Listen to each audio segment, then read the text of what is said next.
pretty grim numbers today. Q4 contraction seems very likely, yet you're still pretty bullish on the pound.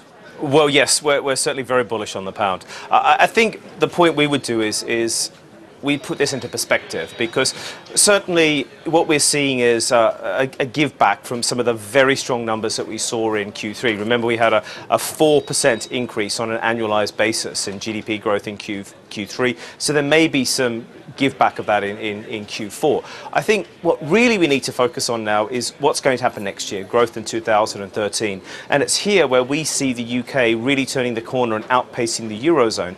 Admittedly, it's a low bar, because we think growth is going to be very, very low in the Eurozone. In fact, we're not calling for growth, we're calling for a contraction. But we think we're going to see growth of around 0.9% in the UK next year.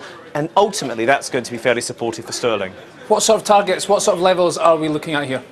Well, certainly, I think two ways of looking at it. Euro sterling, we think, will continue to fall.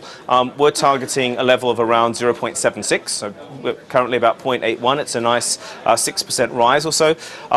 But if we compare it against the dollar, remember, we think the Fed's going to be printing under QE3 quite significantly, so that's going to weaken the dollar.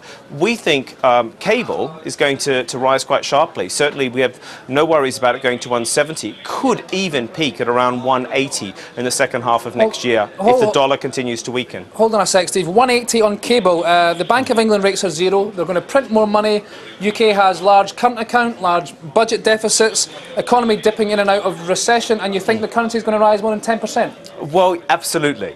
Certainly, I think the point we would make here is that a lot of this is going to be the dollar. Our view is that the dollar is going to be the weakest currency in 2013, and what's driving that is the Fed and some reserve diversification, but effectively very easy monetary policy artificially weakening the dollar. If you then step back from that and look at relative growth differentials, particularly between the UK and the Eurozone, the UK is actually looking a better bet than the Eurozone.